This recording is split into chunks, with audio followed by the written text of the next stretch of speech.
Once upon a time, in a bustling city, a young woman named Alina had carved out a life of her own line. She had worked tirelessly to secure a small apartment building, a place that symbolized her independence and hard-earned stability. Her tenants respected her.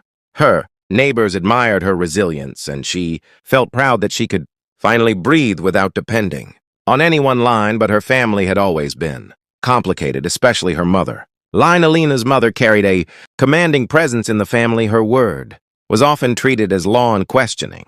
Her usually led to conflict. Her sister Maya, with her husband and 2 children, were often the center of her mother's attention and concern. Maya was not unkind, but she had always relied on others, especially on her mother, to shield her from the hardships of life. So when Maya's husband lost his job and they were about to be evicted from their rented house, the mother immediately thought of Alina. One afternoon, Alina returned from work, her face glowing with the small triumphs of the day, only to find her mother waiting in the living room. Without a greeting, her mother said bluntly, "Your apartment building is perfect for your sister's family." Alina froze, the words sharp and heavy sinking into her chest. She tried to smile, but her voice quivered. "Mom, those apartments are rented out. Tenants live there." Her mother waved her hand dismissively. "Tenants come and go. Blood is forever. Maya and her children need a roof, and you have several." Alina's jaw tightened. She knew where this was headed. It was not the first time her needs were overlooked for Maya's sake. But this time it was different. This time it was about everything she had worked for. "Mom, I can't just throw my tenants out. They pay rent on time. They trust me, and it would be wrong." Her mother's eyes narrowed. "Wrong is letting your sister suffer while you protect strangers." Family comes first. You can find other tenants later. The conversation ended in silence, but the storm had only begun. Word spread quickly through the family gatherings, whispers painting Alina as selfish and heartless. Her phone buzzed with messages from relatives, urging her to reconsider.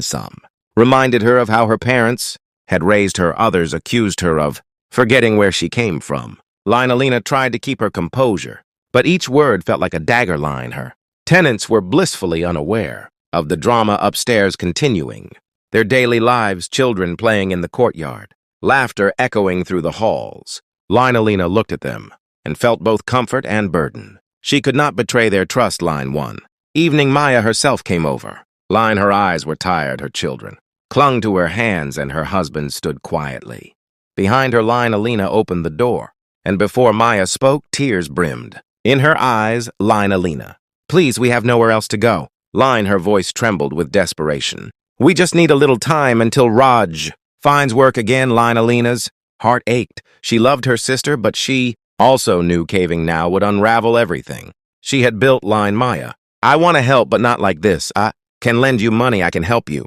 look for a place. I can even let you stay in my own guest room for a while, but I cannot evict my tenants." Maya's lips pressed into a thin line, hurt and disappointment flashing across her face. "Fine," she whispered, "if that's what you choose." From that day, the distance between the sisters grew. Family dinners became tense gatherings where every glance felt like judgment. Alina tried to focus on her work, on her tenants, and on her peace, but the wound kept bleeding. One tenant, Mrs. Patel, a kind elderly widow, noticed Alina's restless state. "Beta," she said gently one evening as Alina helped her carry groceries, "you look troubled." Alina sighed, torn between silence and the need to speak. "It's family matters, Mrs. Patel.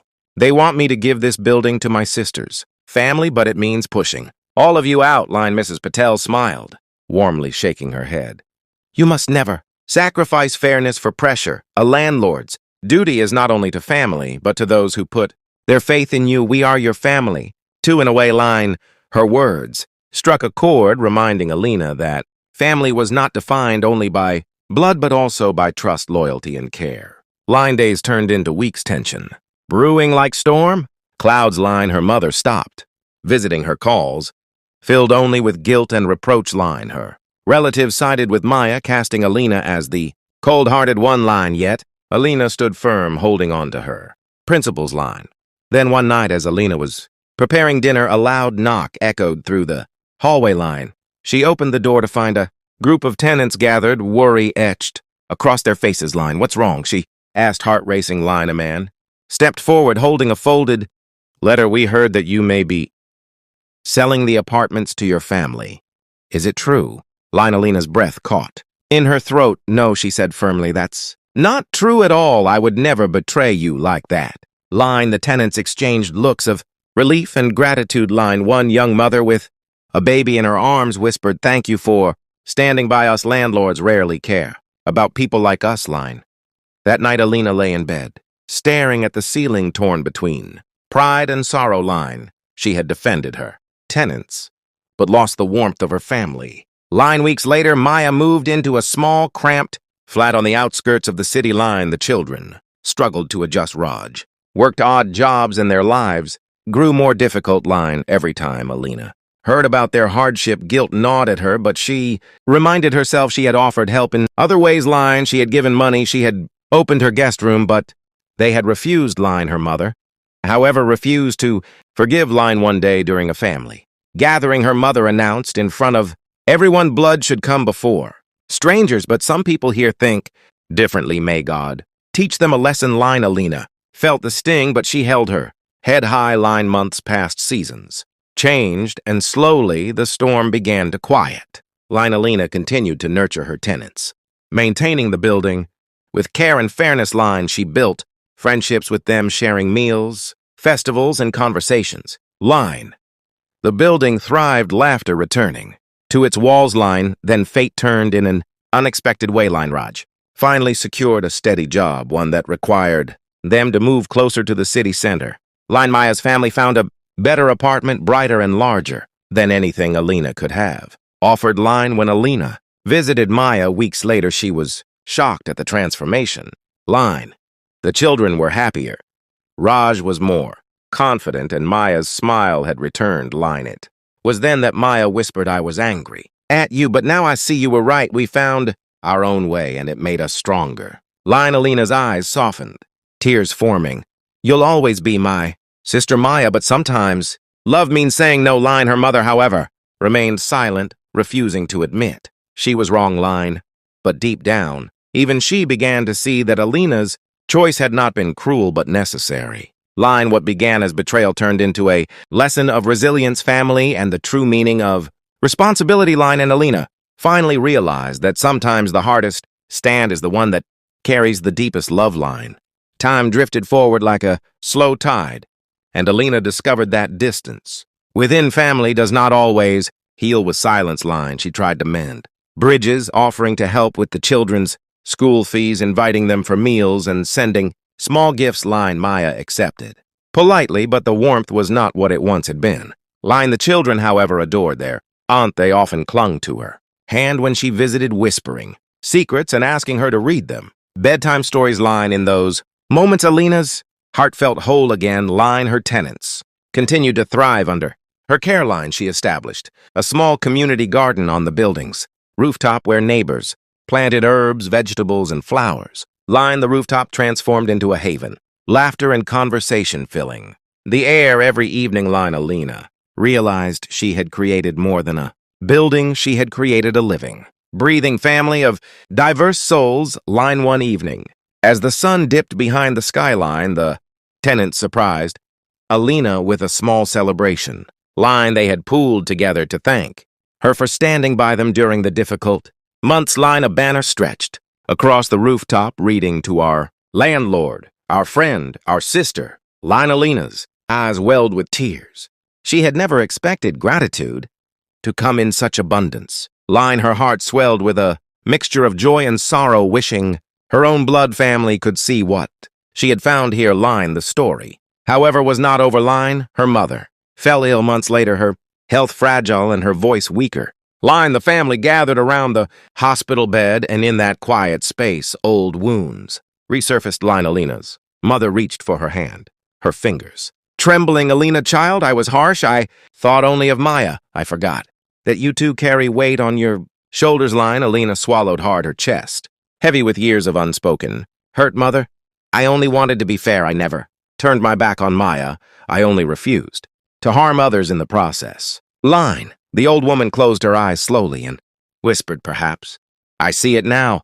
Perhaps fairness is also love. Though She never fully admitted her fault. Alina cherished those words as a blessing line weeks. Later, after her mother returned home, Alfith continued to support her family, quietly without expectation. Line she visited Maya often helped with the children's studies and lent Raj advice on managing finances. Line, the bond, though fragile, began to stitch itself back. Together line, but fate loves to test. Resilience line 1 year later, a fire broke out in a neighboring block, spreading quickly toward Alina's building. Line panic surged through the tenants as smoke filled the night skyline. Alina rushed out barefoot, shouting for everyone to evacuate. Line. She banged on doors, carried a child down the stairs, helped Mrs. Patel escape, and guided terrified families out into the street. Line, the fire brigade, arrived in time to save the structure, but parts of the building were damaged. Line ash clung to Alina's clothes. Her throat burned, yet relief washed over her when she saw all her tenants safe. Line. The community rallied together, repairing what was broken, painting, cleaning, and rebuilding the rooftop garden. Line. During those weeks of recovery, Maya visited often, bringing meals and even helping repaint walls. Line. She watched Alina worked tirelessly, shoulder to shoulder, with strangers who treated her like kin. Line. Maya whispered one evening, "I used to think you chose them over us, but I see now they are also your family. They stand with you, the way we should have." Line. Alina smiled, weary but grateful. "They are not instead of you, Maya. They are alongside you. Family grows when we let it." Line. Months later, the building stood stronger than before, its walls carrying both scars and strength. Line. Alina felt proud, not because she had resisted her mother's pressure, but because she had chosen a path of integrity. Line. She had kept her promises to her tenants. She had protected them even when it cost her relationships, and in the end, she had gained a new kind of family. Line. Her story spread quietly through the community, whispered in markets, retold in small gatherings as a tale of fairness and courage. Line. Children grew up hearing about the young woman who refused to evict her tenants for her sister's sake and later saved them from a fire. Line. The moral carried weight. Do what is right, even when it is hard, because fairness builds bridges that blood alone cannot sustain. Line. Years passed. Maya's children blossomed into confident young adults. They often spent weekends at Alina's building, helping with the rooftop garden, playing music during festivals, and calling her their second mother. Line. Raj, too, expressed gratitude, saying, "Alina, your refusal pushed me to stand on my own feet. If you had given us everything easily, I would never have fought to rebuild our life." Line. Alina listened, her heart swelling with relief. Line. The once heavy chains of guilt had melted into threads of pride. Line. Her mother's health declined with age, but she passed away peacefully one winter night. Surrounded by her children, Line. Alina stood by Maya as they laid her to rest, holding her sister's hand firmly. Line. In that quiet graveyard, Maya whispered, "You carried the heaviest burden, but you carried it with honor. Forgive me for not seeing it sooner." Line. Alina embraced her tears, blending with the cold wind. "I forgave you long ago, sister." Line. The years that followed were kind. Line. Alina's building flourished into a symbol of resilience, attracting new tenants who heard of her fairness. Line. She never grew rich, but she grew respected. Her name spoken with admiration in circles where integrity mattered more than wealth. Line. She continued to tell her story not as a tale of revenge, but as a reminder that choices rooted in fairness often feel painful yet bear the sweetest fruits. Line. At neighborhood festivals, children would run to her begging for stories, and she would recount the tale of the apartment, the tenants, the sister, and the storm that tested her heart. Line. And she always ended with these words: "Sometimes the greatest act of love is to say no, and sometimes the strongest family is the one we build, not just the one we are born into." Line. Her listeners nodded, carrying the lesson with them into their own lives. Line. And thus Alina's story became a folktale passed from mouth to mouth, a tale of betrayal that turned into forgiveness, a tale of family that grew beyond blood, and a tale of resilience that stood the test of time. Line.